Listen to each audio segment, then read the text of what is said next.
We have a history of strong financial performance and growth, demonstrating resilience. Our leverage remains low relative to our peers, demonstrating financial stability.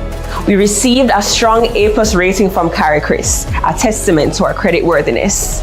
And we're backed by a knowledgeable and experienced management team committed to driving success. The bond is available in both Jamaican and US dollars, ranging from tenures between 2 to 10 years at attractive interest rates.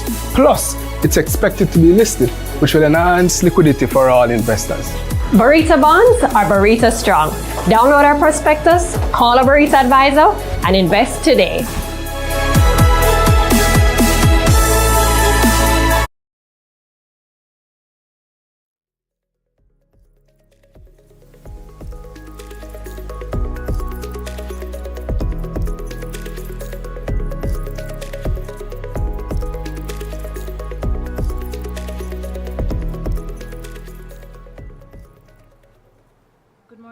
Shareholders, Mr. Chairman, I can confirm that we have a quorum. The Secretary has confirmed that we have a quorum and the meeting is therefore properly constituted. Good morning again, everyone. I am Mark Myers, and it is my distinct pleasure as Chairman of the Board of Directors of Barita Investments Ltd. to extend a warm and heartfelt welcome to each and every one of you. Our last in-person annual general meeting was held in 2020. And we are happy to be able to see and connect with you, our valued shareholders, in person, as well as those persons viewing the meeting via live stream on YouTube or Instagram. Now let's discuss the voting process.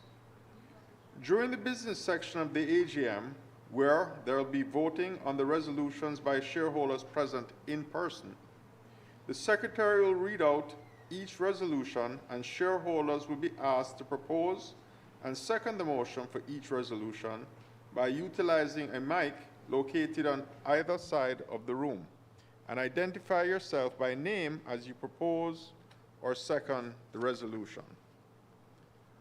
Once a resolution has been moved, shareholders will be asked to cast your votes by raising your hand. Once the voting concludes, I will announce the results. To ensure the meeting proceeds in an orderly manner, we will limit questions to the question and answer segment, which is scheduled to take place later in the meeting. Shareholders who wish to ask their questions during this segment can do so by coming up to a mic located on either side of the room and identifying yourself by name, then ask your question. It is important to note that we have allocated 20 minutes to address any questions that you may have after the overview of the company's financials and presentation of the auditor's report. To ensure fairness and allow as many shareholders as possible the opportunity to participate, we kindly request that shareholders ask no more than 2 questions. However, if the time allotted to the question and answer segment allows, you may return to the queue to ask additional questions. Thank you for your cooperation, and we look forward to a productive and engaging AGM.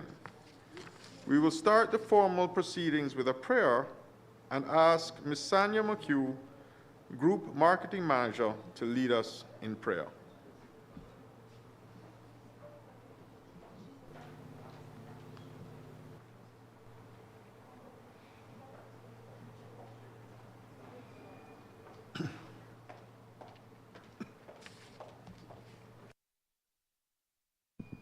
Let us pray. Heavenly Father, I want to thank you for taking us all here safely this morning. I want to thank you for this beautiful day. As we're about to begin, we just pray that you'll be in our midst, and we pray that all will go well in Jesus' name. Amen. Thank you, Sanya. This brings us now to the notice of the meeting.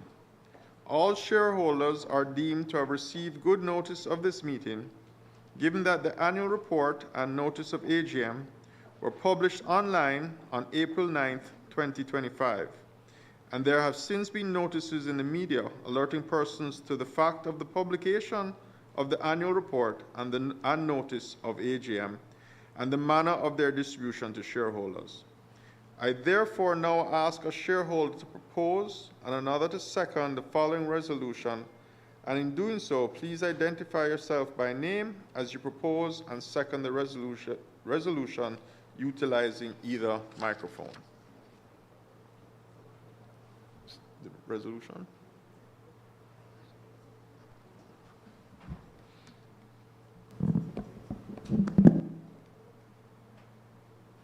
That the notice, You turn it off. apologies, that the notice convening the meeting, having been previously circulated, be taken as read.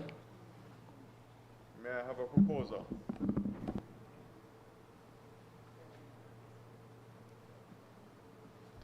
Give us your name and rank and serial number. Is this Mike? Yes, Okay.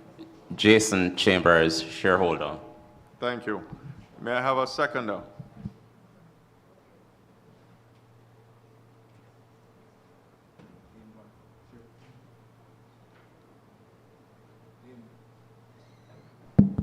Dane Broadbent, shareholder.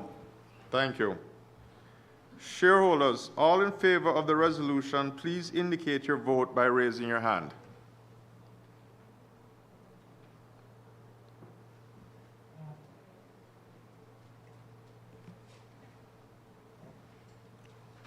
You can declare it. All against. All against?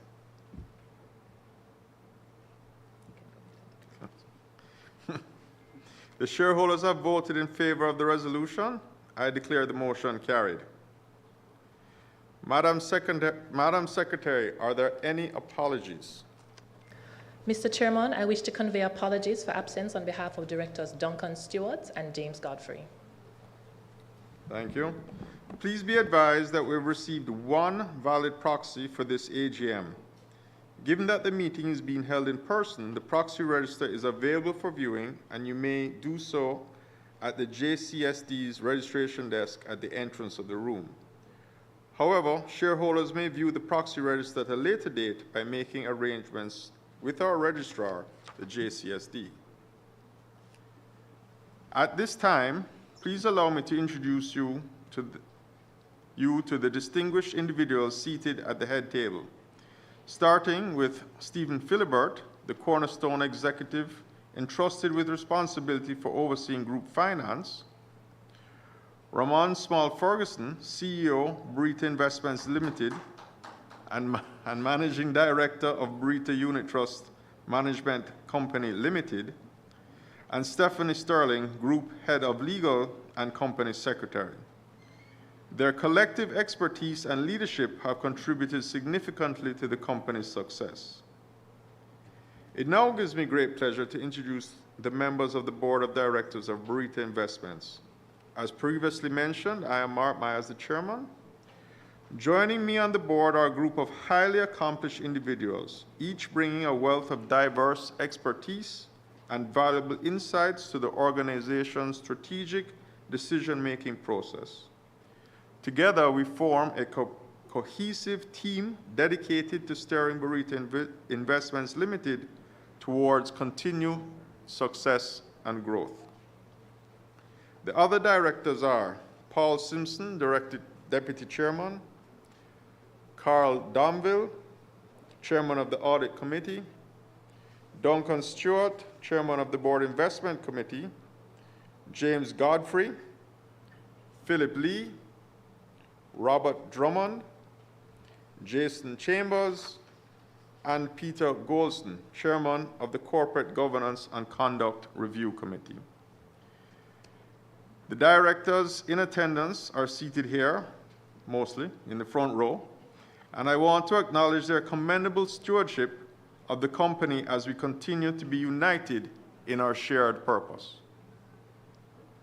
I would now like to acknowledge the presence of the following persons: our auditors, BDO Chartered Accountants, represented by Mr. Balvin Van Riel, a partner of the firm, our registrar, Jamaica Central Securities Depository, represented by Ms. Mahalia Crawford and Mrs. Annette Puran-Hedman.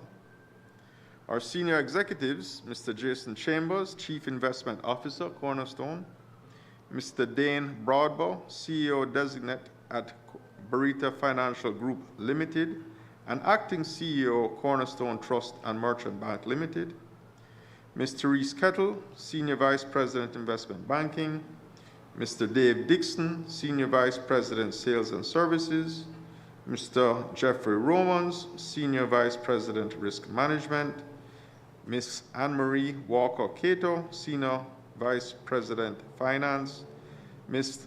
Tankita Chance Wilson, Executive Director, Barita Foundation. Ladies and gentlemen, the 2024 financial year represented a period of strategic resilience and proactive adaptation for Barita Investments Ltd. Throughout the year, the global macroeconomic and monetary policy environment remained dynamic, characterized initially by elevated interest rates, sustained global growth, and persistent inflationary pressures. Before transitioning towards a more accommodative monetary policy environment by year-end, at the outset of financial year 2024, economic activity domestically was robust, with Jamaica's GDP expanding at an annualized rate of approximately 1.7% in December of 2023, supported historically by low unemployment and strong domestic demand. However, inflation proved quite persistent, necessitating continued monetary policy tightening by the Bank of Jamaica, which maintained its policy rate of 7%. Similarly, despite expectations of early rate cuts, stubbornly elevated inflation in the United States compelled the Federal Reserve to sustain its restrictive monetary stance through the first half of the financial year. By mid-year, despite the resilience of major economies, there was growing evidence of moderation in inflation in the U.S., with core PCE inflation, the Fed's preferred measure of inflation, declining more than 3 percentage points since its peak in 2022. This moderation allowed for the initiation of policy rate reductions in September, with the Federal Reserve lowering its policy rate by 50 basis points to a target range of 4.75 to 5%.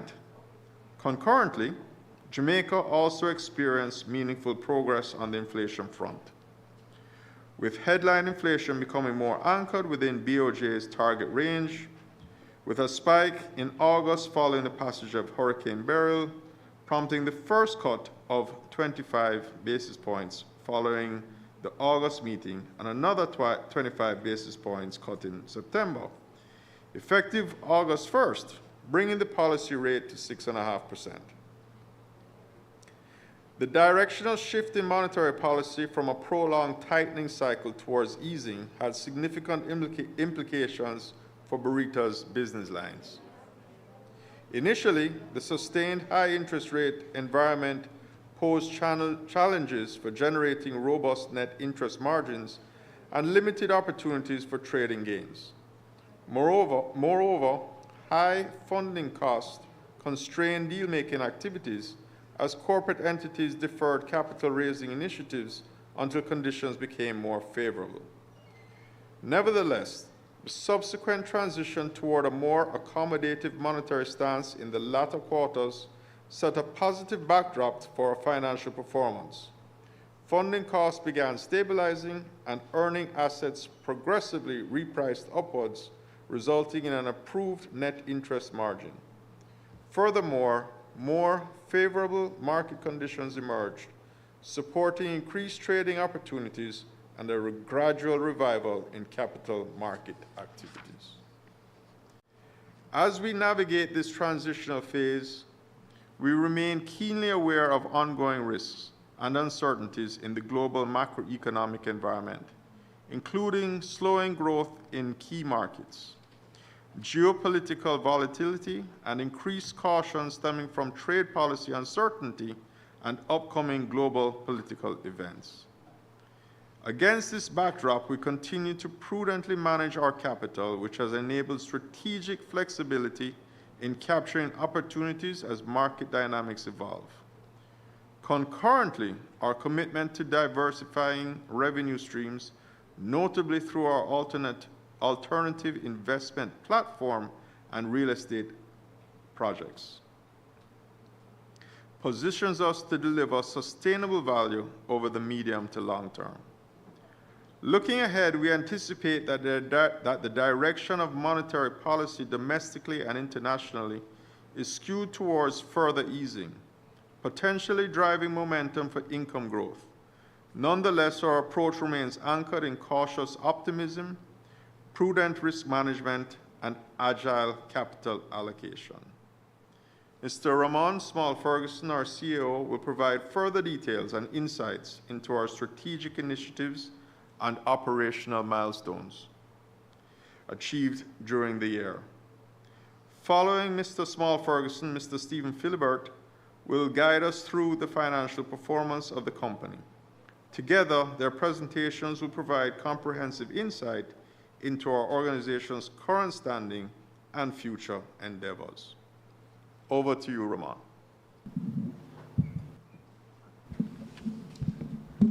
Thank you very much, Chairman. Let me just get myself situated. Good morning, everyone.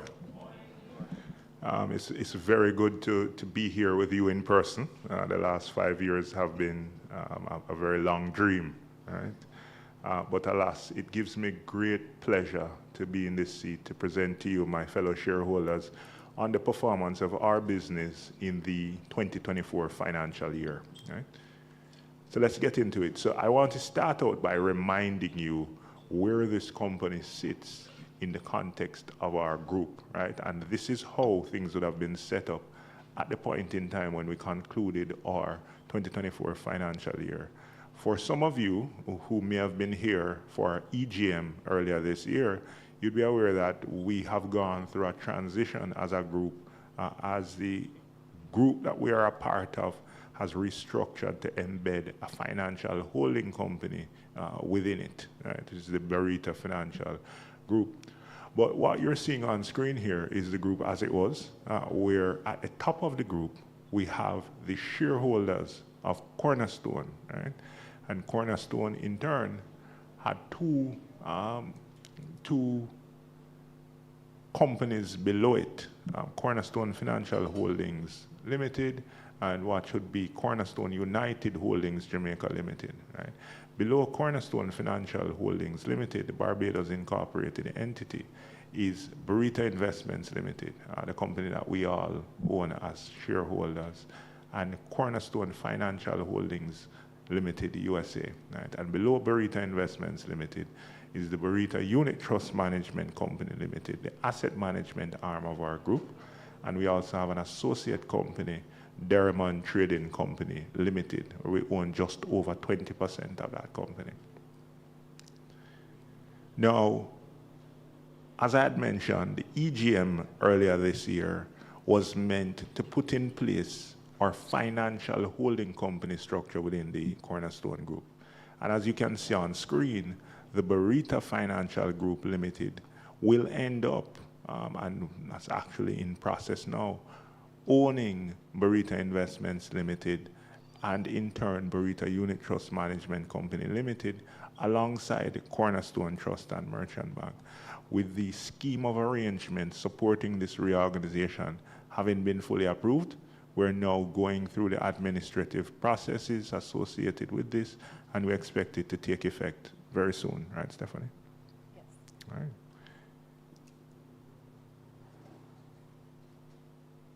Moving on now, just to reintroduce some of the management team, right? A few of these people would have been introduced in different capacities by the chairman before now.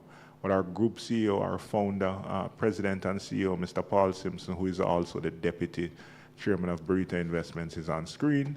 Mr. Jason Chambers, who is the chief investment officer of the group and a director of Barita, is also on screen. Mr. Gavin Jordan is the chief operating officer of the group. He's on screen as well. Dane, who was introduced earlier in his capacity as the impending CEO of the Barita Financial Group, which I showed you before, and he's also acting CEO of Cornerstone Trust and Merchant Bank. Stephen is to my left, our CFO. Somewhere in the crowd there is Miss Stephanie Murdoch. She's our Chief Human Resource Officer. And Miss Sabrina Freeman is our Chief Audit Executive. These are our group executives. Now getting to the Barita executives, you see me there on screen. I think I saw Therese earlier. I think she's here. Oh, I'm seeing her now. Ms. Therese Kettle is our Senior Vice President for Investment Banking. Mr. Dave Dixon is actually sitting beside her, so very well lined up with the pictures.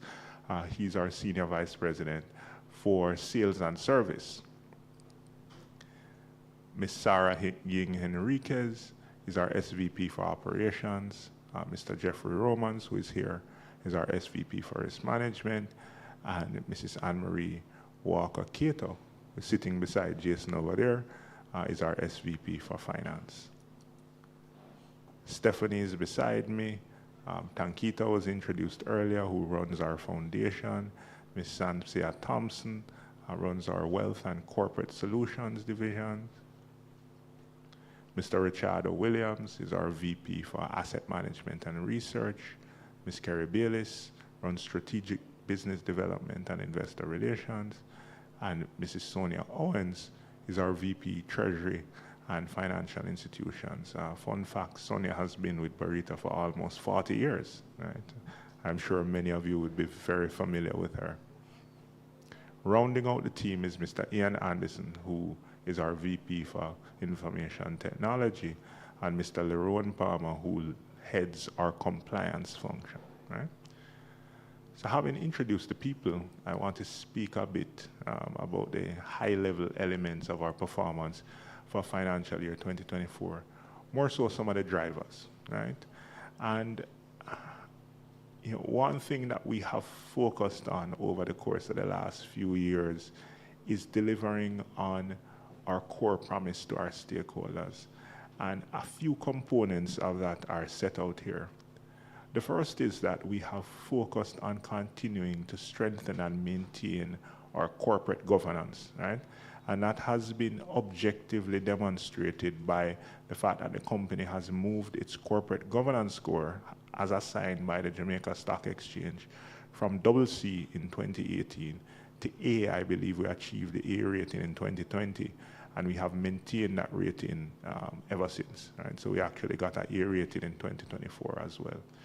We have also continued to make investments in technology with the ultimate objective of improving our efficiency and also improving our service quality to our ultimate stakeholders, who are our customers, right? That's why we're in business. We have focused on fortifying our KYC protocols. That's a critical part of risk management for us, to ensure that we are strengthening the security of our client data. And we have also improved our transparency. We introduced some security features to our statements so that we ensure that only you are seeing your data. We've expanded our solutions to our corporate clients through our investment banking unit, right? And since inception up to the end of 2024, we would have raised over $130 billion in capital for our clients. I think we have passed 150 now, right? We also spent some time during the year advancing our financial holding company reorganization initiative, which culminated in that approval at the AGM and subsequently in the Supreme Court, which has allowed us to reorganize. And finally, we spent a good bit of time focusing on talent throughout the year, both our internal talent, but also improving our talent pipeline by making connections with the two major universities. And we would have also launched our IT incubator program, focusing on developing talent in that area, and our financial modeler program. Those two sets of skills are critically important for our business, right? So let's talk about the state of play, again at a very high level. Stephen is going to drill down into the numbers. But there are a few things I wanted. I'm back. Our business, right? The first is that the business has a very strong foundation in that of our capital base, right? our shareholders' equity stood at $35.3 billion as at the end of the last financial year, which nominally is the largest equity base for a securities dealer here in Jamaica, and represents about a quarter of the capital resident in our sector. Right? It's a very strong foundation. That has allowed us to establish a fairly stable funding base to really fuel our investment strategy over the last several years. We have relatively low leverage, right? 4 times relative to the industry. That's closer to 7 times. And that really means that our assets are more heavily funded by equity than debt relative to our compatriots in the sector. Our capital ratio was over 25% as at the end of the last year, and the minimum benchmark is 10. Right? So you don't need to know much about a capital ratio to know that 25 relative to 10 is a pretty good position. It means that we're able to withstand shocks. So sure, you want your business to be capable to take advantage of opportunities, but you also want your business to not be a dry weather business, so to speak. We can withstand the rain. I spoke a bit about the strength of capital, so I won't delve too deep into that, but I can't emphasize enough that our business focuses very heavily on governance, risk management, and internal controls. And in this day and age, it's very important to have a very strong first line of defense, second line of defense, and third line of defense. And we've invested in talent and systems to support that throughout the business. We have a strong enterprise risk management framework, which is currently led from a management perspective by Mr. Romans, who I introduced earlier. And we have continued to improve that framework over time, strengthening our third-party risk assessments, as well as our stress testing with respect to business continuity, so disaster recovery, and so on. So I want to talk a bit about the foundation, which is an aspect of our business that I'm very passionate about, right? And we have a little bit of a slogan at the foundation, which says that tomorrow is built on today's foundation, right? Which is very true. And throughout the year, we spent a lot of time on activities centered on our key focus areas, right? Which is youth and education and entrepreneurship being at the center, right? As well as wellness. You see here, throughout the year, the island would have been hit by Hurricane Beryl, and we collaborated with Food for the Poor to deliver care packages to sections of the island that were disproportionately affected, right? I don't know why they chose this picture of me, but this was me at last year's Read Across Jamaica Day. Ironically, yesterday was Read Across Jamaica Day. I was unable to repeat this performance, right? But I will tell you, children are the best audience, right? On Labor Day, we were busy, right? We were doing the usual activities, but with a focus again on our strategic pillars. So we were in the schools, improving the environs and so on. Right? I was even in a wheelbarrow race. More reading, and that's day in there with the children. Right? We're also focused through our foundation on really being a part of influencing policy. Right? So it's not just the doing, but we have sought to position ourselves at the tables where decisions are made. Because again, we see our strategy through the foundation as being a long-term one. We want to make a long-term impact. It's not just about charity. It's really about improving the lives of our stakeholders through the social aspect of our business. Right. Tankita again, participating in a project there with the Digicel Foundation. Tankita and Stephanie, and this was a donation that we gave to the Women's Center of Jamaica. Right? More shots from Labor Day. Right? And this is us presenting something to some students from the B.B. Cook High School, right? A financial literacy seminar, very central to our being as an organization, a key part of our focus, right? More work there on Labor Day. So, fantastic stuff from the foundation. So let me talk now about the business of the business, as our group CEO would say, speaking about business growth and shareholder value, right? So I want to talk about the performance of the business over this 5-year horizon. Funds under management have steadily grown from $247 billion in 2020 to $405 billion in 2024. Given the nature of our business, this is a very good indicator of how the key aspects of the business have been growing. Earnings per share has shown some volatility, but importantly, showed very strong recovery during the 2024 financial year. We're all aware of the environment that has characterized the last few financial years.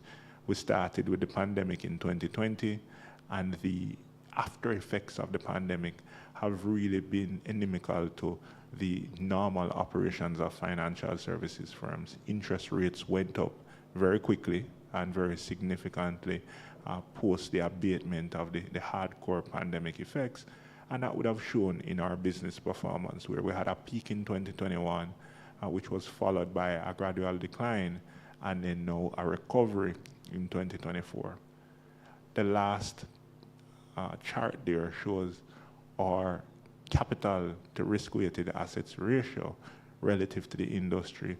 And you'd see that over the period of time, we were consistently above the industry. In fact, clearly influencing the industry average higher. So I want to speak a bit about the economic landscape. The chairman did promise that I was going to give you a bit of a deeper dive, right? And what's captured here on this first slide is really a good description of where we are. Really, the environment is characterized by some resilient growth in the face of serious challenges, but the outlook is rife with uncertainty, right? So inflation, which is the enemy of value, would have subsided in the 2024 financial year, right? And the outlook at that point in time was that it would remain in check. Unfortunately, post then, there have been shifts with respect to international policy, particularly in the United States. And we seem to be seeing signs of a trade war of sorts between major trading partners, right? That has created some uncertainty with respect to the outlook for inflation and, by extension, growth, right? So our outlook kind of aligns with the IMF's in terms of global growth, where there is expected to be a reduced pace of growth in this 2025 year globally relative to last year, right? In fact, GDP growth in the United States shifted into negative territory in the first quarter of this 2025 year with a decline of 0.3%. There are risks to the global economic environment with, I'd say, a broader range of possibilities relative to when we were forecasting several months ago, right? And I've told you what is at the heart of that. So let's talk about the path forward. In terms of growth, global growth is projected at 2.8%, which is reduced relative to last year, right? Inflation, current inflation in the US has moderated to 2.4%, right? And locally, domestic inflation has fallen to 5%. However, the outlook is for a potential lift in inflation levels, both locally and globally. And interest rates have subsided in the United States as well. We were in a steady decline with respect to interest rates leading into the end of the last calendar year. Central banks have chosen to hold rates steady, which is a sign that we may be seeing more interest rate stability than declines over the next several months. So let me talk about the investment strategy as it was during the last financial year. Right? As the chairman mentioned, during the year we benefited from a shift to a more accommodative monetary policy stance towards the end of the financial year, and that would have positively impacted our business performance. We saw a modest uplift in net interest income, in trading related revenues that have been muted or adversely impacted by rising rates in previous years. Right? Accordingly, we would have at that point in time sought to build up liquid assets to put ourselves in a position to take advantage of opportunities in this more positive environment. We've complemented our traditional strategy focusing on stocks and bonds with a strategy focused on alternative investments, right? And that strategy has seen us invest across 3 main asset classes. There has been a focus on private credit, private equity, and real assets, right? Real estate and infrastructure. We have benefited from the resilience in those asset classes during the more difficult post-pandemic years, right? And it has become a fairly, I'd say it has created a space for itself in our overall set of business lines, right? We credibly have an alternative investment business line now. During the 2024 financial year, however, it would have played a much less significant role in our revenue stack than it did in the 2023 financial year. We're anticipating this trend to continue as we look forward to both the current financial year and the future, as traditional revenues have started to return in earnest, right? Given the impact that the post-pandemic monetary policy stance would have had on them. The focus on alternative investments was informed by a few factors. The reduced volatility relative to traditional asset classes, the need to diversify the business away from its singular reliance on traditional revenues. These kind of asset classes tend to have superior risk-adjusted returns over the long run, greater stability, and better flexibility, right? Just to speak about the real estate element of our strategy, which has to date been characterized by our acquisition through our off-balance sheet business of select properties diversified across a few sub-segments of real estate. We have real estate assets that have hotel residential, multifamily residential, commercial and light industrial applications. And now we're at the stage where we're going to be monetizing these assets over time according to our schedule through development. Throughout the financial year, we would have done significant pre-development work to include scoping the specific nature of projects to be executed with respect to this portfolio, forging the requisite partnerships, and also soliciting and recruiting the necessary talent to drive this business forward. And we are anticipating that we will be moving forward with at least 2 developments within the next 18 to 24 months, right, based on what we have scoped. The first is a light warehousing type project, and the second is a mixed use opportunity.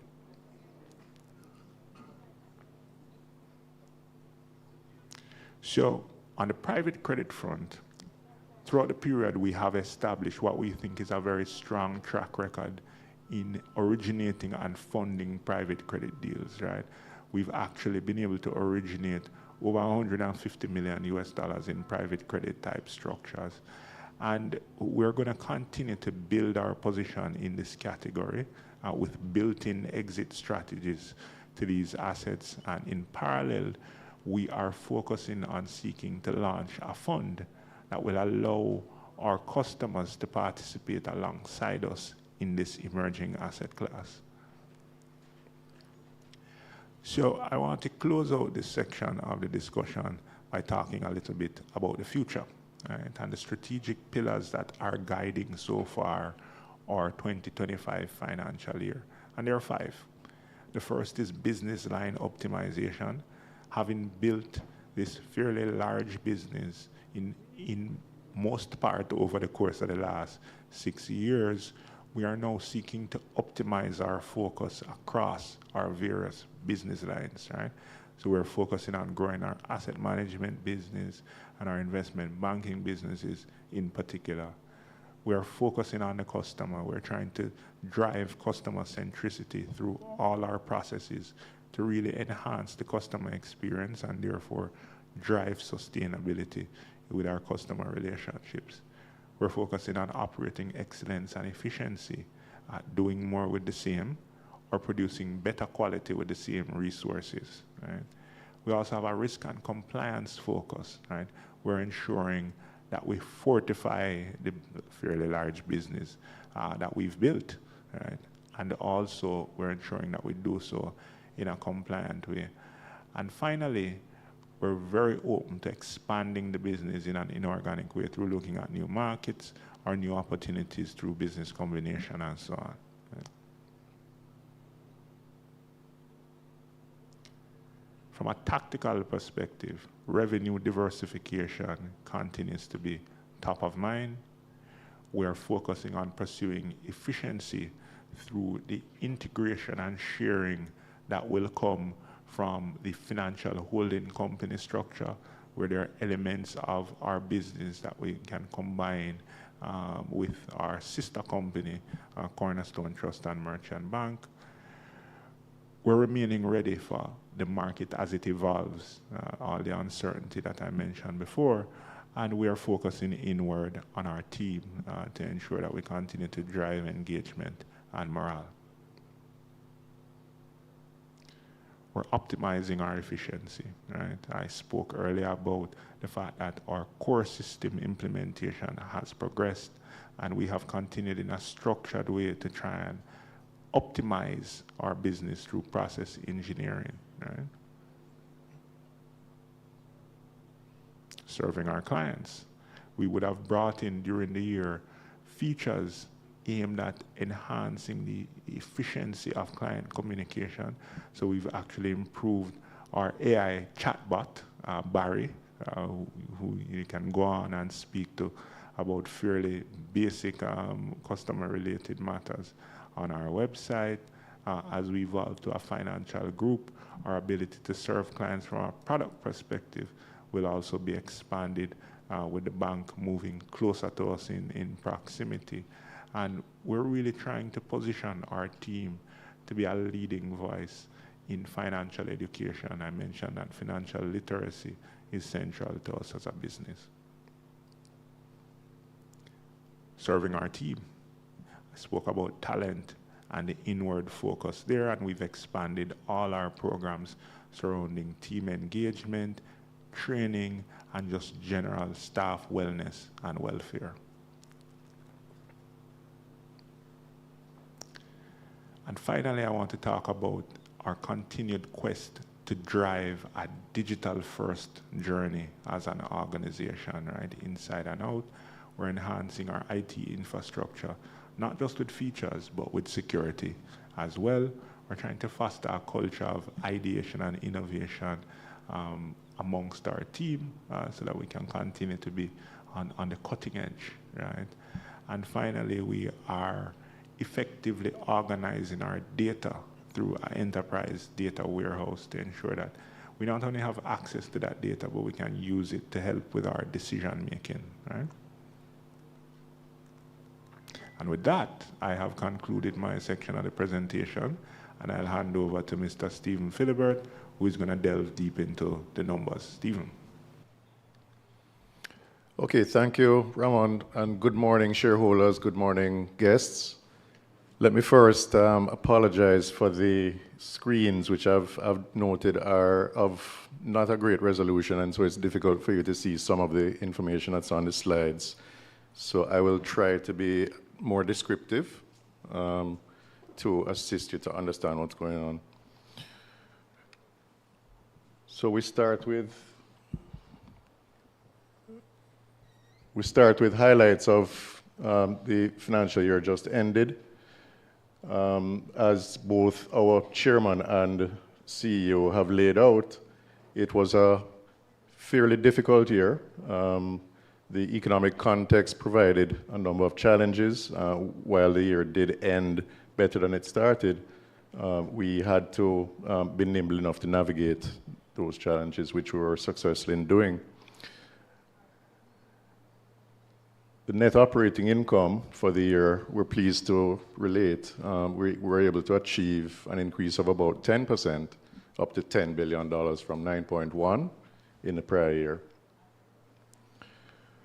The cost-to-income ratio, or you'll hear us refer to it as the efficiency ratio, improved marginally. It sat at 50% for 2024, relative to 51% in the prior year.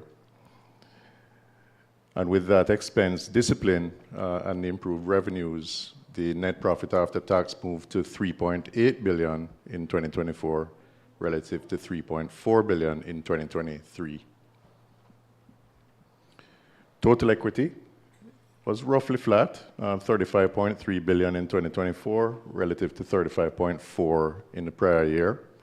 And so with the improved profitability and relatively flat equity, we benefited from an improvement in return on equity to 11% from 10% in the prior year. Total assets increased by 11% to $142.3 billion from $128.2 in the prior year. And that was driven mainly by an increase in our investment portfolio, which rose to $108 billion from $106. We'll talk about the components of revenue. Net interest income improved about 11% to $646 million from $581 in the prior year. I know that you're not able to see these numbers, so I'll try to read them out in detail. That net interest income improvement was driven by the factors set out by both the chairman and Ramon previously, but basically the more accommodative monetary policy and the reduction in interest rates, although at moderate pace, together with active management of our assets and liabilities, led to an improvement in the margin that we enjoyed. We also saw a 9% increase in fees and commission income to $3.7 billion. It's 3,709 from $3.4 billion, 3,403 in the prior year. And this was particularly driven, or chiefly driven, by an increase in investment banking fees. And again, with the economic context, which reduced capital activity in the markets, we're particularly pleased to have had that positive outcome. FX trading and translation gains, roughly flat, $594 million relative to $604 in the prior year. Fair value and realized gain on investments, which is the largest category in light blue that you're seeing near to the top of the columns, came out at $4.9 billion in 2024 relative to $4.4 billion in 2023. And this was driven by gains across the portfolios. Fixed income and equities saw upward gains in their values, as well as a gain in our alternative assets, although to a lesser extent than we had seen in 2023.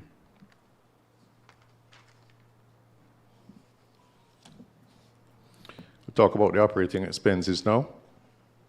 We've previously spoken about the restructuring exercise that we undertook, which has led to reduced staffing costs, and we're seeing that continue here.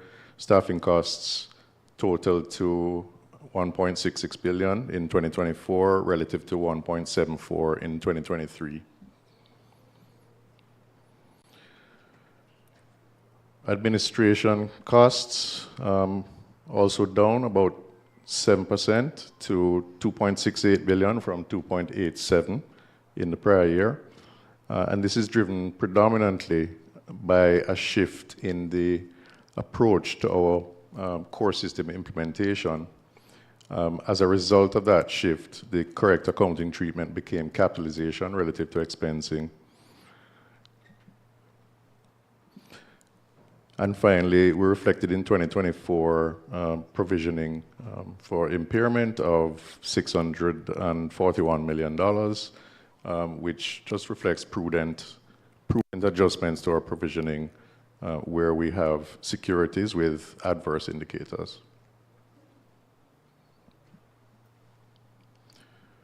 So this is a summary of the net profit trajectory over the past 5 years, and we see there the increase to 3.8 billion from 3.4 that we spoke to. In terms of the balance sheet, I had mentioned the 11% increase in total assets, driven by an increase of just under 3 billion in total investments. We also saw on the funding side an increase in repurchase agreement funding to 84 billion from 76, about 10%, and relatively flat in terms of market capitalization year over year, along with share price.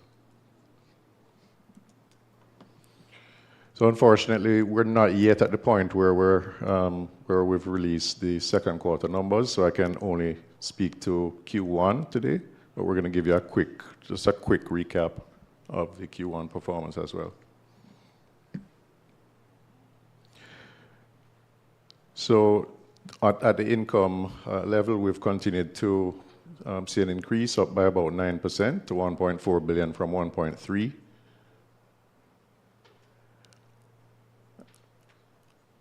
The efficiency ratio roughly flat at 53% in both years.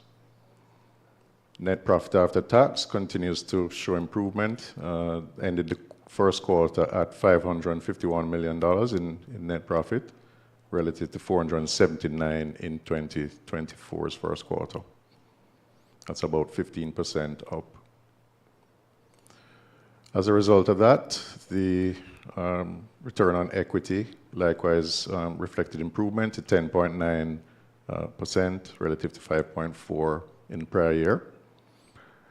Total equity was marginally down, and total assets reflected an increase a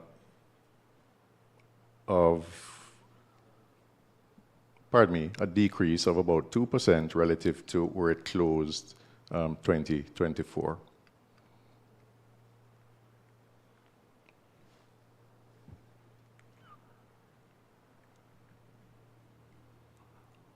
Okay, and this is the balance sheet performance in the first quarter, which I've gone through most of it already. Just point to the increase on the funding side and repo liabilities to just about 85 billion from 76, up about 12%. And that ends the presentation, the recap of the financial highlights for the year just ended and the first quarter of the current year. Thank you. Thank you very much, Ramon and Stephen. I'd like to say a good morning and welcome to those shareholders who have just joined us since we started. It is so good to see so many of you. I will now ask the representative of BDO Chartered Accountants, our auditors, Mr. Balvin Van Riel, to present the report of the auditors.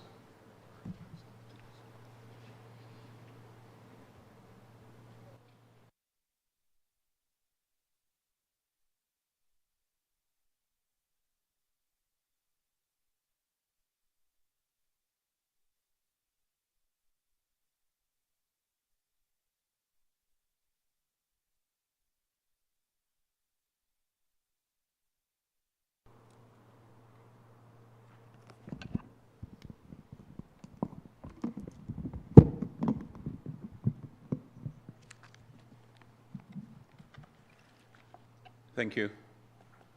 Thank you, Mr. Chair. Good morning, everyone. Independent Auditor's Report to the members of Barita Investments Ltd. Report on the audit of the financial statements. Opinion. We have audited the consolidated financial statements of Barita Investments Ltd. And its subsidiary, the Group, and the financial statements of Barita Investments Ltd.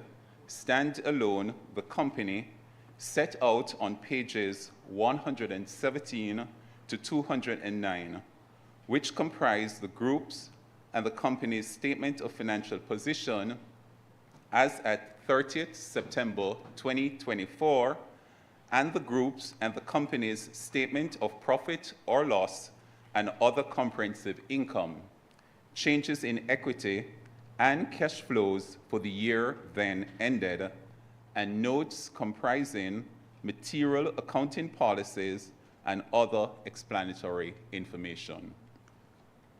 In our opinion, the accompanied financial statements give a true and fair view of the financial position of the Group and the company as of 30th September 2024, and of the Group's and the company's financial performance and cash flows for the year then ended in accordance with IFRS accounting standards as issued by the International Accounting Standards Board, IFRS Accounting Standard, and the requirements of the Jamaican Companies Act. Basis for opinion. We conducted our audit in accordance with International Standards on Auditing, ISOs. Our responsibilities under those standards are further described in the auditor's responsibilities for the audit of the financial statement section of our report. We are independent of the Group and the company in accordance with the International Ethics Standard Board for Accountants, International Code of Ethics for Professional Accountants, including the International Independent Standard, the IESBA Code. And we have fulfilled our other ethical responsibilities in accordance with these requirements and the IESBA Code.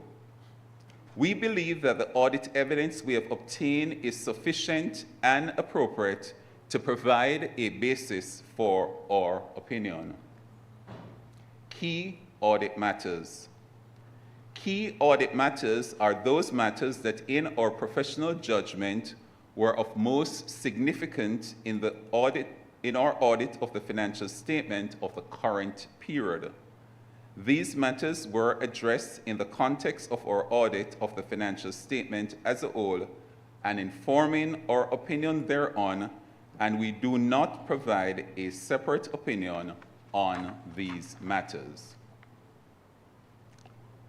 The first key audit matters, expected credit losses in relation to financial assets, and you can see notes 3F, 4B, subsection 5, and 5A to the financial statements for management's related policies and disclosures.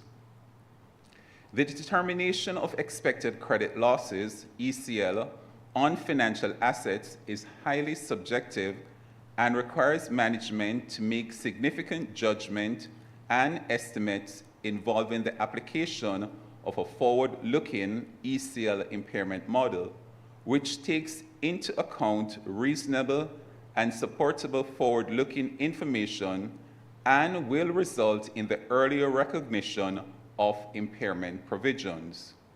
The most significant impact of the implementation of the impairment model is to the provisioning policy for the Group's investment securities. The Group makes judgment regarding the recoverability of investment securities, making certain assumptions and judgments in arriving at the provision for impairment. The Group estimates ECL on debt securities using a transition matrix based on historical default rates for each rating grade apart from AAA. Debt securities were placed in categories based on the class and ratings, and loss given default arrived at using the historical recovery rates based on the government and corporate defaults. How our audit addressed the key audit matters. The group's accounting policy as it relates to the impairment provisioning for debt securities was obtained, and the reasonableness of the impairment provision assessed in relation to the requirement of the standard.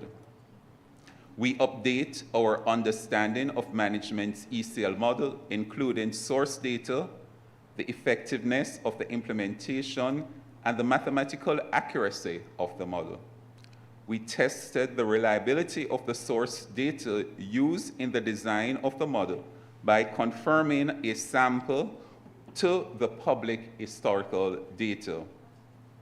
We evaluate the appropriateness of management's assumptions and judgment in arriving at the loss given default percentage by assessing the factors used in establishing the weighting assigned by management. The main macro factors used were compared to external public information and calculation tested through recomputations. We determined whether the default risk percentage was accurately calculated and correctly applied to the relevant grade of each debt security. We assessed the adequacy of the disclosure of the key assumptions and the judgment, as well as the details of the transition adjustment for compliance with IFRS 9. Based on the audit procedures performed, no adjustment to the financial statements were deemed necessary. The second key audit matter is the valuation of investments classified at fair value. You can see notes 3F, 4, subsection 4B, subsection 5, and note 15 of the financial statements for management's related policies and disclosure. 1.22% of the group's investment securities measured at fair value are instruments for which quoted prices are not available and for which one or more of the significant inputs are not based on observable market data. The valuation of these investments requires significant estimation. Management uses valuation techniques which involve unobservable inputs. Investments for which observable markets data was limited were classified as level 3 and valued at $1.4 billion for the group and the company. These investments relate to investments in unquoted ordinary and preference shares. Management has determined the fair value of these investments using the income approach, which involves the valuation of the underlying assets of a business based on historical and future projected cash flows. The key areas requiring greater level of management judgment and estimate is the expected cash flows to be generated by the underlying assets and the determination of the discount rate to be applied, which is subject to high estimation uncertainty. How our audit address this key audit matter? We assess the design and operative effectiveness of the group's control over the determination and computation of the fair values. We assess the reasonableness of the significant assumption used by management's expert. We involve our valuation specialists to assess the method used by management to determine the fair value, whether it was appropriately based on the information available. We assess the reasonableness of the cash flow projections by comparing the underlying data, the supporting documents, and with independent data sources. We assess the adequacy of the disclosure, including the degree of estimation involved in determining the fair value and the sensitivities, changes, and any key assumptions. Based on the audit procedures performed, no adjustment to the financial statements were deemed necessary. Responsibilities of management and those charged with governance for the financial statements. Management is responsible for the preparation of the financial statements that give a true and fair view in accordance with IFRS accounting standards and the requirement of the Jamaican Companies Act, and for such internal control as management determines is necessary to enable the preparation of the financial statements that are free from material misstatement, whether due to fraud or error. In preparing the financial statement, management is responsible for assessing the group's and the company's ability to continue as a going concern, disclosing as applicable matters related to going concern, and using the going concern basis of accounting unless management either intends to liquidate the group and the company or cease operations or has no realistic alternative but to do so. Those charged with governance are responsible for overseeing the group's and the company's financial reporting process. Other information. Management is responsible for the other information. The other information comprises the information included in the annual report, but does not include the consolidated and standalone financial statements and our auditor's report thereon. The annual report is expected to be made available to us after the date of this auditor's report.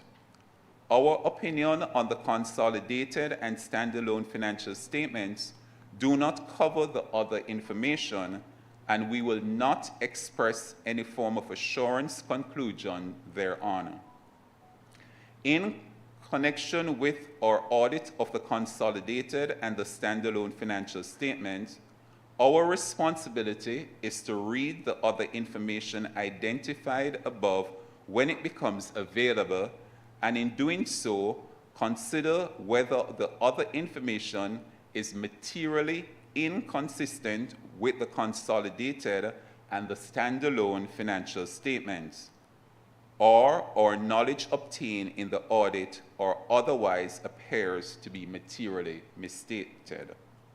When we read the annual report, if we conclude that there is a material misstatement therein, we are required to communicate the matter to those charged with governance.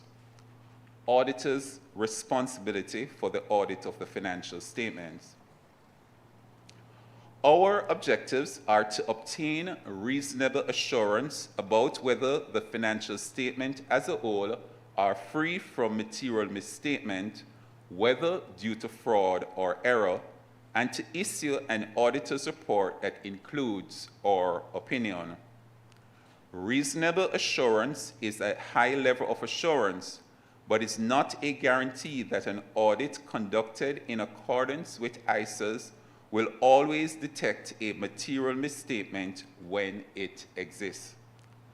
Misstatement can arise from fraud or error and are considered material if individually or in the aggregate they could reasonably be expected to influence the economic decisions of the users taken on the basis of these financial statements.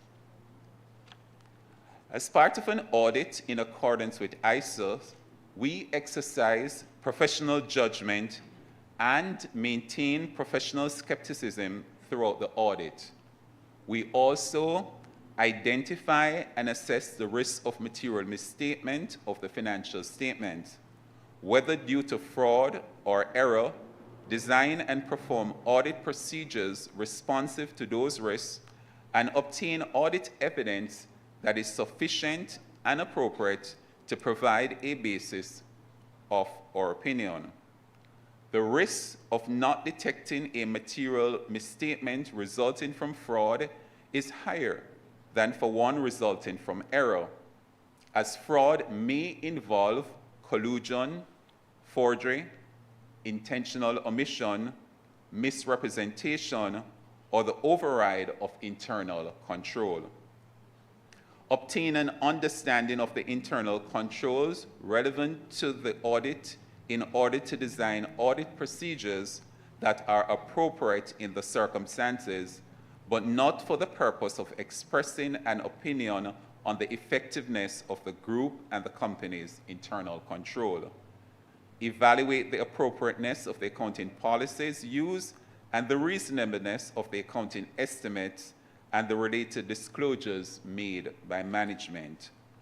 Conclude on the appropriateness of management's use of the going concern basis of accounting, and based on the audit evidence obtained, whether a material uncertainty exists related to events or condition that may cast significant doubt on the group and the company's ability to continue as a going concern.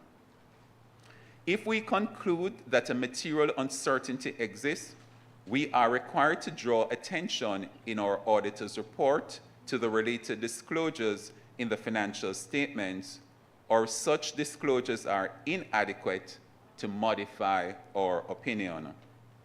Our conclusions are based on the audit evidence obtained up to the date of our auditor's report.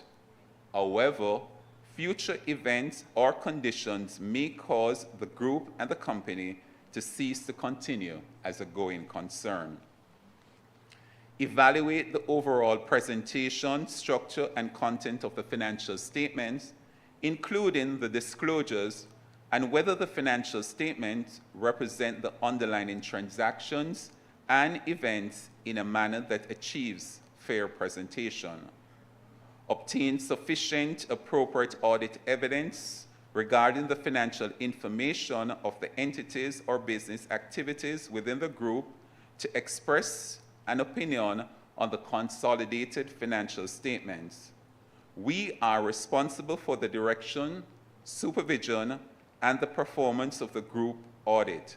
We remain solely responsible for our audit opinion. We communicate with those charged with governance regarding, among other matters, the plan, scope, and timing of the audit and significant audit findings, including any significant deficiency in internal control that we identify during our audit. We also provide those charged with governance with a statement that we have complied with the relevant ethical requirement regarding independence, and to communicate to them all relationships and other matters that may reasonably be thought to bear on our independence, and where applicable, related safeguards. From the matters communicated with those charged with governance, we determined those matters that were of most significance in the audit of the financial statement of the current period and are therefore the key audit matters. We describe these matters in our auditor's report unless law or regulation precludes public disclosure about the matter, or when, in extremely rare circumstances, we determine that a matter should not be communicated in our report because the adverse consequences of doing so would reasonably be expected to outweigh the public interest benefit of such communication. Report on additional matter as required by the Jamaican Companies Act. We have obtained all the information and explanations which, to the best of our knowledge and belief, were necessary for the purpose of our audit. In our opinion, proper accounting records have been kept so far as appears from our examination of those records, and the financial statements which are in agreement therewith give the information required by the Jamaican Companies Act in the manner required. The engagement partner on the audit resulting in this independent auditor's report is Balvin Van Riel, BDO Chartered Accountant, 30th of December 2024. Thank you very much. Thank you very much, Mr. Van Riel. Ladies and gentlemen, we will now move into the question and answer segment. As previously advised, we have allotted 20 minutes to address your questions, and so we ask that shareholders ask no more than 2 questions each. However, if the time allotted to the question and answer segment allows, you may return to the queue to ask additional questions. Ladies and gentlemen, please be reminded to give your name.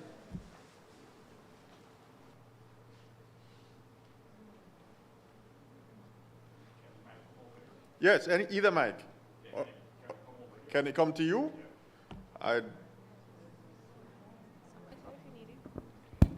Yes, Robert March is the name.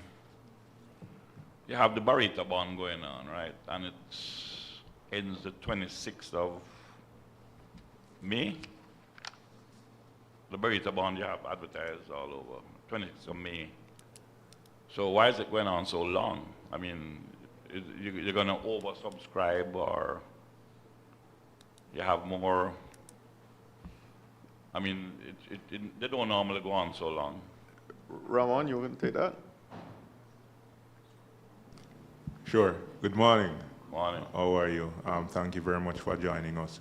So we deliberately designed the Barita bond with, I'd say, an appropriate opening period. Right? We opened on March 28th, and we're going to close at the end of May. And, you know, public bonds are fairly new to the marketplace. Right? And I spoke earlier about the mandate that we hold very dear to us of investor education. And we really see this as an opportunity to connect with our customer base, grow our customer base, and educate them about this kind of emerging, I'd say, asset class.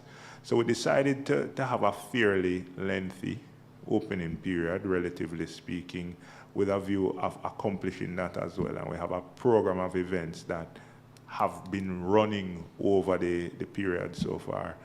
I can say fairly generally that it's been going well.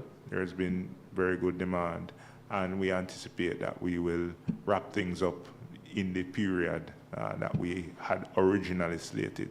So it wasn't as though, for example, we said 2 weeks and we've extended to this point. It was by design from the get-go that we set this period for the reasons that I just mentioned. Next question. I know Cornerstone is a merchant bank, right? I mean, and you guys deal with First Caribbean,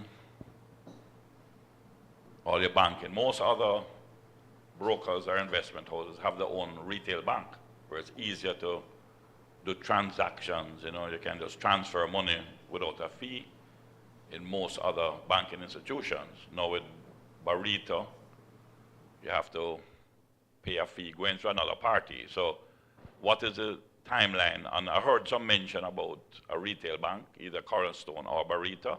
Is there a timeline on that? Okay, great. Another good question, right? So a key part of the financial holding company process, right, from a customer perspective, is that it is effectively a first step, as I said, in bringing the bank to closer proximity to Barita, right? What that means ultimately is that we'll be able to enhance our service quality. We'll be able to more seamlessly offer banking services to our existing clients, and vice versa. We'll more seamlessly offer investment products to the bank, right? So the kind of integration that you're describing from our competitors, they've had a head start. Right? We are kind of just getting out of the blocks with respect to that integration. So you can anticipate that not only will we be seeking to integrate from a product interface and service perspective, but we're looking to see how on the back end we can collaborate with the bank to provide you with more seamless and cost-effective solutions re-managing your money, right? So you're right, the bank is currently a merchant bank. So there may be a few steps that we need to take in the intervening period to allow us to bring the level of integration from level 1 to level 10, so that, you know, it's hopefully it's our objective. Our ultimate objective is that you deal with one institution and you get all your financial services needs, and you don't even remember that there is a bank or a broker. There is just one group that you're dealing with, but there are some steps for us to get here. So we've completed step one, right, which is the reorg. You're putting me on the spot. So I'm the CEO of one of those entities, right? I'd probably kick it to Dane, but you know, Dane runs the group, so it may come back to bite me. But the next phase in the process will be integrating on the service side, right? So as we integrate with the group, we're going to be training the team, ensuring that they can speak the language. Read the back end bit of things, I'd say give us until at least the next financial year, right? So we have 3 months left roughly in this one. Give us an asset to start to see tangible changes and integration from that perspective, all right? Trading, but it's only 2 questions, right? When did Dermond Trading come on board? How long since? So you found a very smart way to introduce a third question, which you can assign to somebody in the audience. So Dermond was an associate company, or rather became an associate company of Barita in March of 2021. We would have acquired that stake substantively through the additional public offering that they did at that time, which we would have arranged, and they've been an associate company since then. Thank you. Any other questions?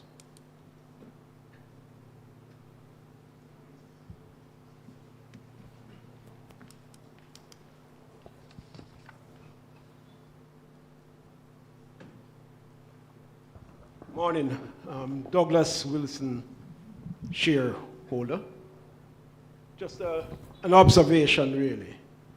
I take comfort in seeing on page 212 and 213 where a number of the directors and senior managers are shareholders. So, you know, I feel that if things are running well for them and me, well, I'll benefit as a fairly small shareholder. But at the same time, I'm a bit concerned when I see a number of others who have zero beside the name. And when I look at the team, a number don't appear as senior managers neither, not even on the list.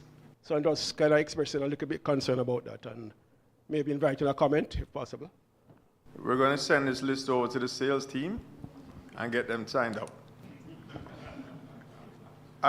If I could just comment on behalf of the shareholders who are also directors and those of us who are shareholders in Cornerstone, we are very committed to Barita as an entity and as an organization. It is our long-term goal and aspiration to significantly or continue to significantly grow the organization, to make it more integrated, as Mr. Marsh questioned, and to ensure that it grows not only for the benefit of the shareholders, but most specifically for the benefit of its customers and the benefit of Jamaica overall. So we are committed for the long term, and we'll definitely go and tackle those directors who don't have shares right now.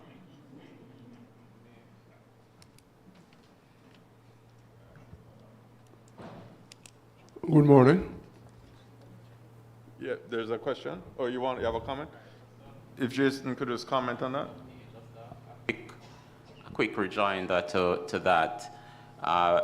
Many of the persons you may be seeing there without Barita shares, as the chairman indicates, are actually shareholders at the Cornerstone level. And the shareholders at the Cornerstone level indirectly have a significant exposure to Barita shares. And for those who don't really know a lot about the Cornerstone history, over the last 5 to 7 years, the Barita share capital raises, which have put Barita in a position to be such a formidable player in the sector, have been supported at each turn by capital injections by these said cornerstone shareholders at the cornerstone level to support the funding at the subsidiary level, Barita. And those capital injections over those years have totaled over US 100 million. So there's no question at all about the commitment of the cornerstone shareholders who you may see sitting on the board.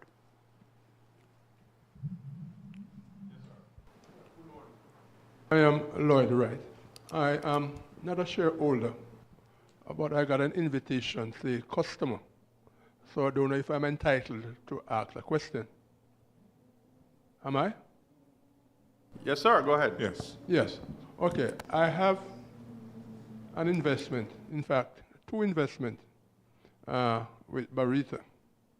One was the FX bond. And during the period of the COVID, there was a dip. My question is, in situations like those where you have advisors, financial advisors or wealth advisors, I'm wondering, as a matter of principle, rather than the investor suffering those temporary loss, if the advisor or advisors could give advice to the client to say, look, based on what is happening now, could you shift to a more profitable investment at that period? A second question, I was listening and I heard where the gain on the, not FX bond, the repo seemed to have been making some gain.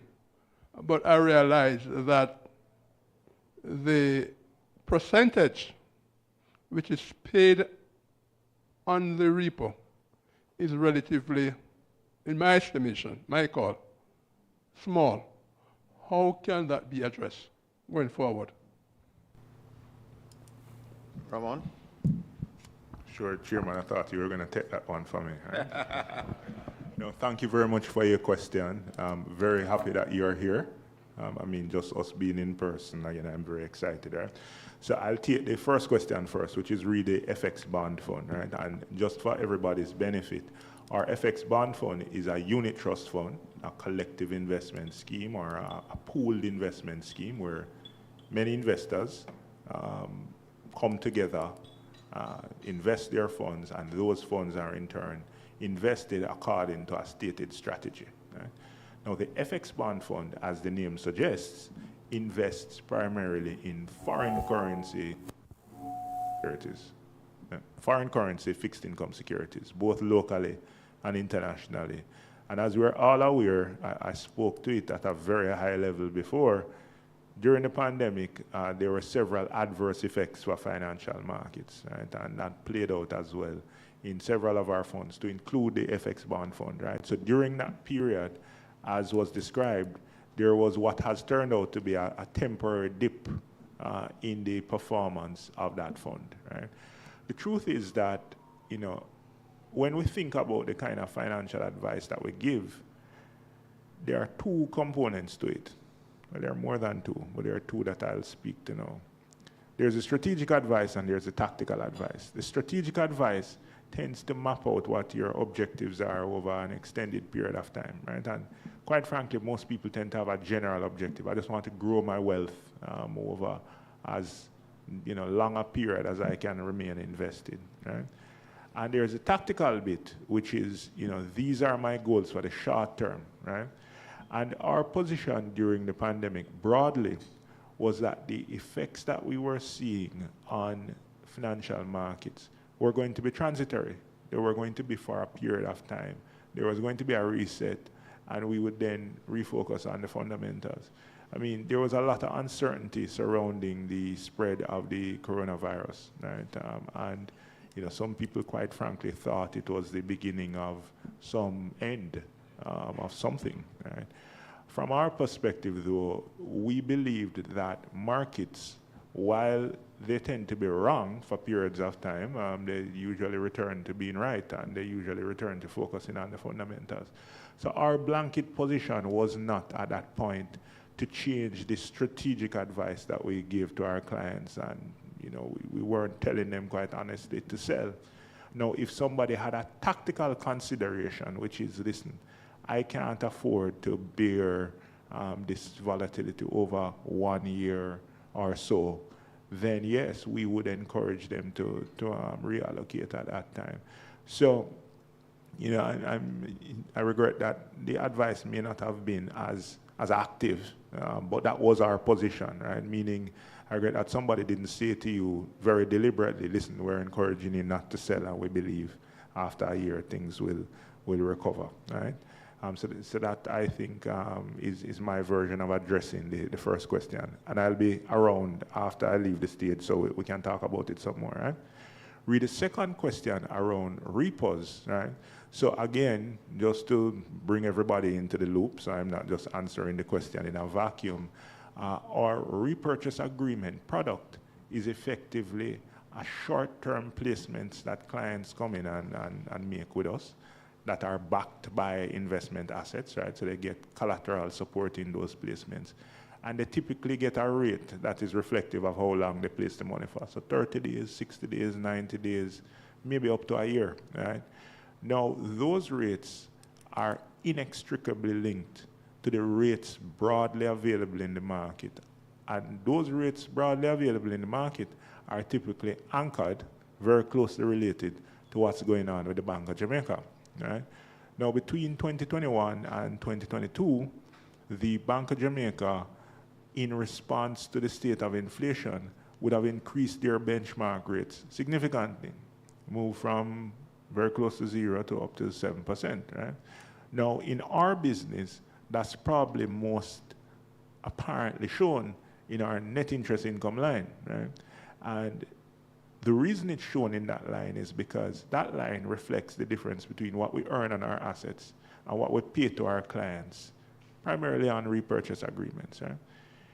Between 2022 and 2023, the business lost $1 billion in net interest income. Why?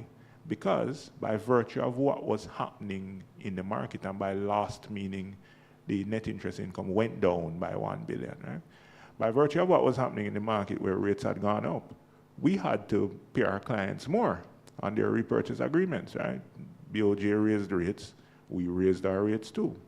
And as a result, our clients, on average or in total, benefited from about $1 billion in additional income from us to them by virtue of just market conditions, right?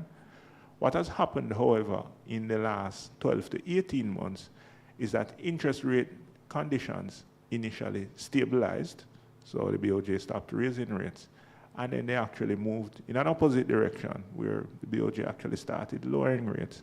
So certainly, if you come to invest in a repurchase agreement today with Barita or any other broker, chances are that the rate that you would get is going to be materially lower than 12 months ago, or certainly 18 months ago, right?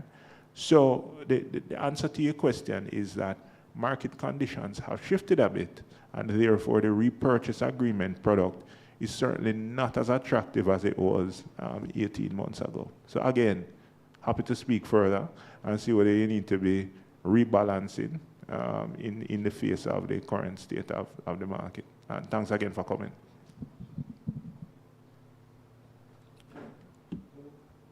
Do we have any other questions?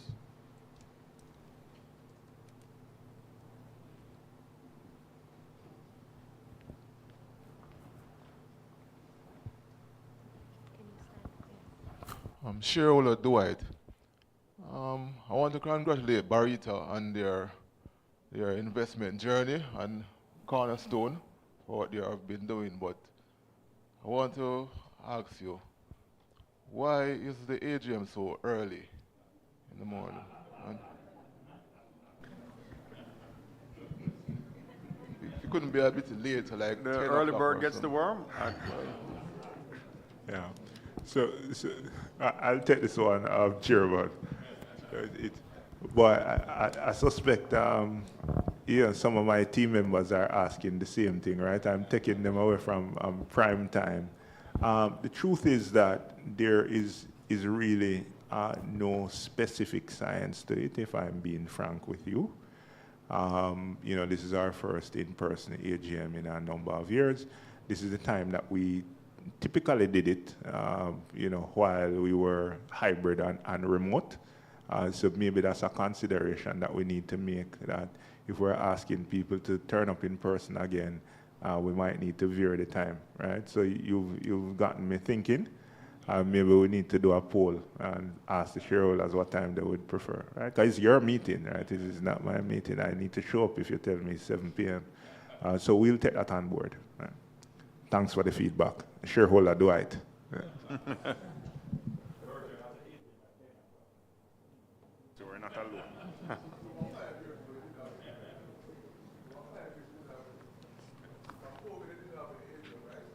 No, we had an AGM. We just didn't have one in person. Yeah, we had the AGM. And it was at this time. Yeah. Yes. Yeah, so it was online. So, Yes. So again, what you pointed out is something that we need to think about. Does 9 o'clock work when we're asking people to show up, right? Okay, last question.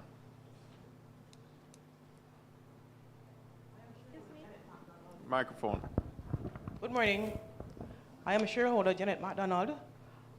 What I would like to ask is that, is there any future plan to make the platform more conducive for persons who don't have the time or can't navigate so much the platform in a way that you can just set, let me just read what I have there. Okay. Okay, you have your equity, right? And you would like to buy or sell at any given point, instead of monitoring it around the clock.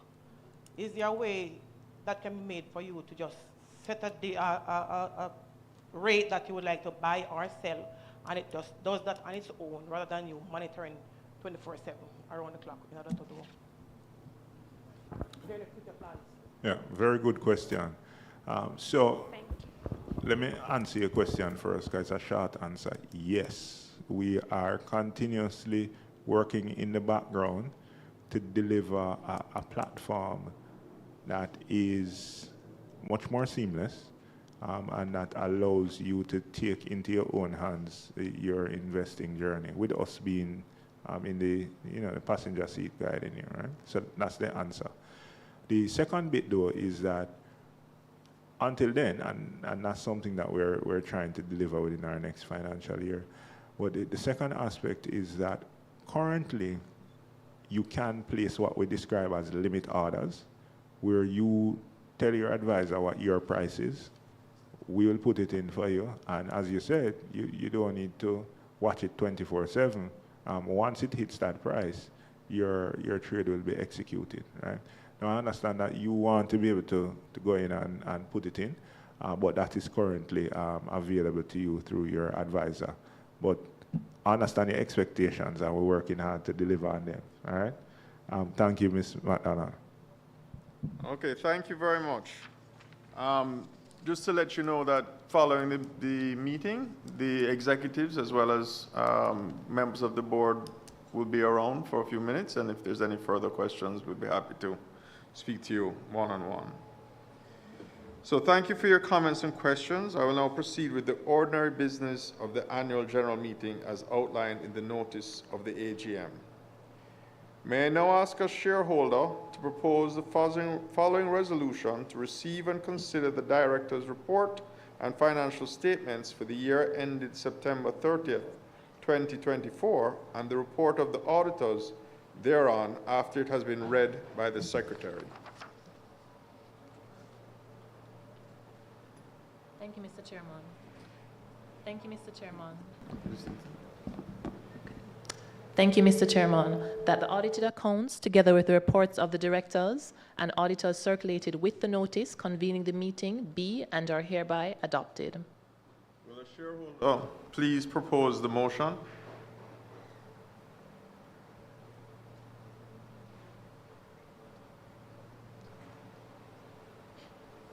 I propose shareholder Jason Chambers.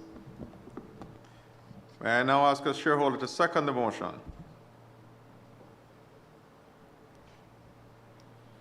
You need to state it.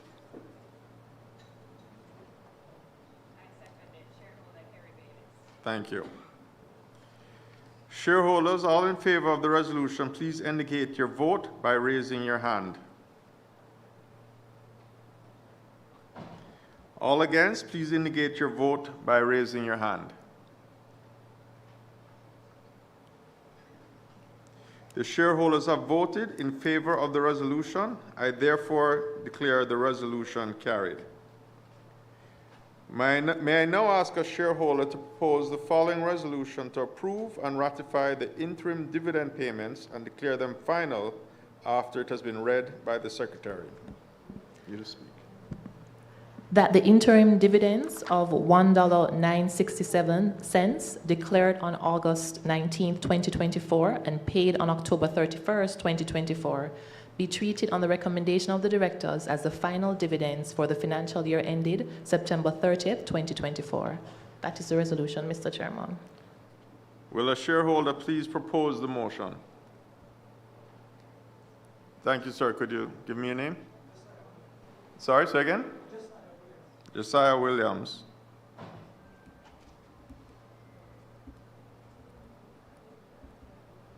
May I now ask a shareholder to second the motion? Philip Lee, thank you.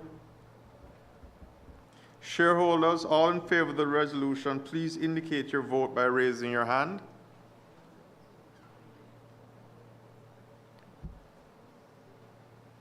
Thank you. All against, please indicate your vote by raising your hand. The shareholders have voted in favor of the resolution. I declare the resolution carried.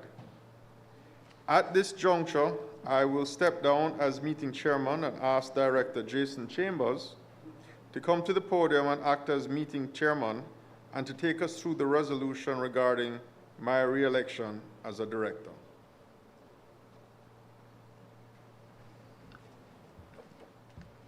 Thank you, Chairman. Good morning, fellow shareholders. Okay, we now turn to the re-election of directors. Article 93 of the Articles of Incorporation provides that 1/3 of the board retire from office at each annual general meeting. The directors retiring under this article are Messrs. Mark Myers, Carl Domville, and Duncan Stewart, who, being eligible, offer themselves for re-election. May I now ask a shareholder to propose the following resolution to retire and appoint directors under Article 93 of the Articles of Incorporation after it has been read by the Secretary. Thank you, meeting chairman. That Director Mark Myers, who retires by rotation and being eligible for re-election and is hereby re-elected a director of the company. That is the resolution, meeting chairman. Will a shareholder please propose the motion?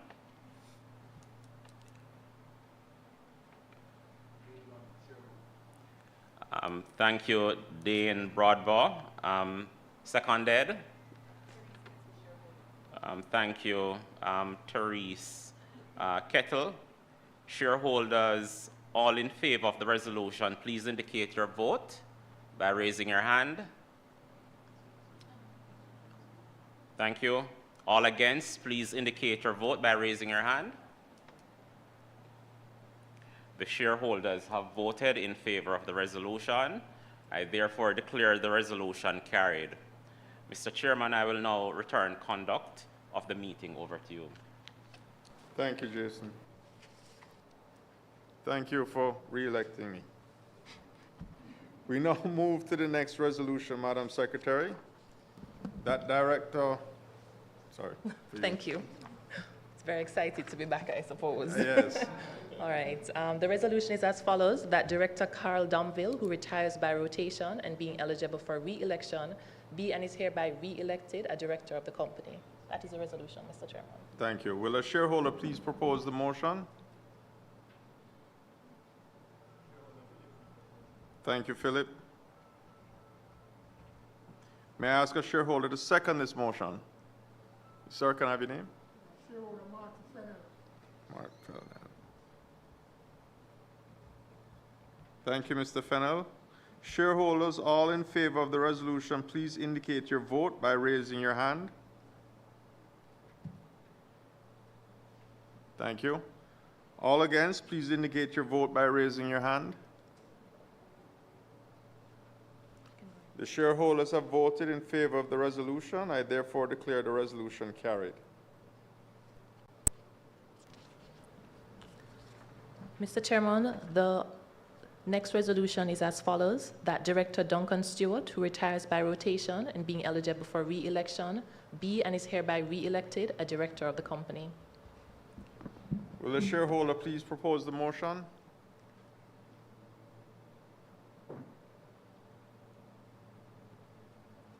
Kerry Bayliss.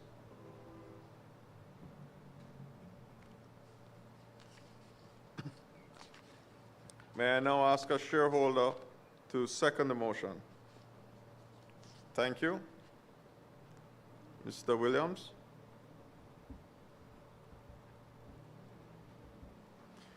Shareholders, all in favor of the resolution, please indicate your vote by raising your hand. Thank you. All against, please indicate your vote by raising your hand. The shareholders have voted in favor of the resolution. I therefore declare the resolution carried. Article 91 of the Articles of Incorporation provides that directors appointed by the board to fill a vacancy or as an addition to the board since the last annual general meeting shall retire from office, and at the next annual general meeting, Mr. Goldston, having been appointed on May 1st, retires at this meeting, and being eligible, offers himself for re-election. May I now ask a shareholder to propose the following resolution to retire and appoint directors under Article 93 of the Articles of Incorporation, and after it has been read by the Secretary.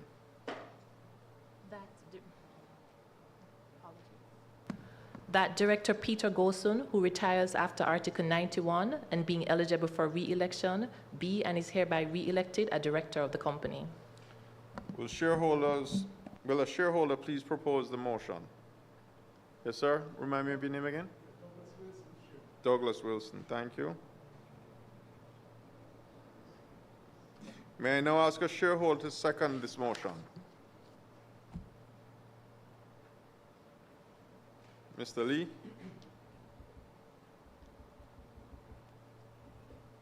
Shareholders, all in favor of the resolution, please indicate your vote by raising your hand. Thank you. All against, please indicate your vote by raising your hand. The shareholders have voted in favor of the resolution. I therefore declare the resolution carried.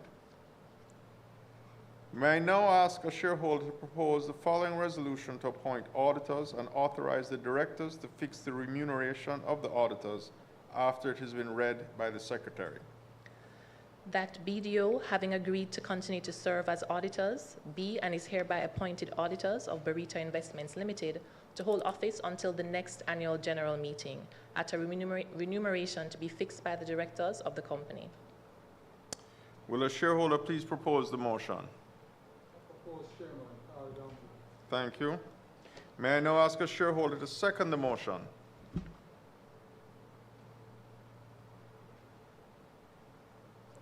Thank you, Mr. Lee. Shareholders, all in favor of the resolution, please indicate your vote by raising your hand. Thank you. All against, please indicate your vote by raising your hand. The shareholders have voted in favor of the resolution. I therefore declare the resolution carried. May I now ask a shareholder to propose the following resolution to approve and ratify the remuneration for the directors for the year ended September 30th, 2024, after it has been read by the Secretary. that the amount included in the audited accounts of the company for the year ended September 30th, 2024 as remuneration for their services as directors be and is hereby approved. Will the shareholder please propose the motion? Thank you, Therese. May I now ask a shareholder to second the motion?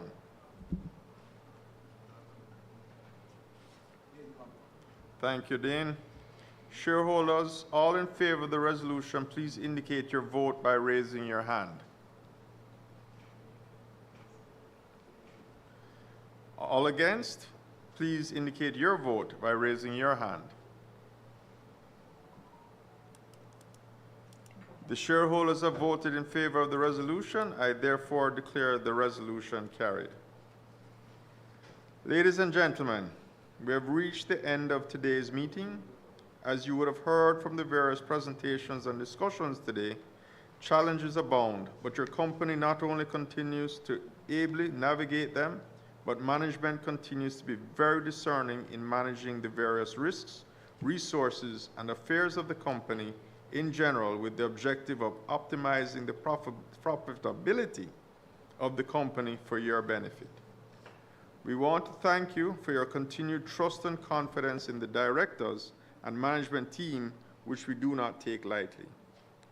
Finally, we understand that there may have been questions that we were unable to address within the allotted time. For those shareholders who asked unanswered questions and have provided us with their email address, we want to assure you that we'll make every effort to provide you with direct responses within 10 working days. We extend our gratitude to all of you for attending this meeting, and again, thank you for your participation. We appreciate your continued support as we continue to advance our shared vision. I now declare the 47th Annual General Meeting of Barita Investments Ltd. terminated. Thank you very much.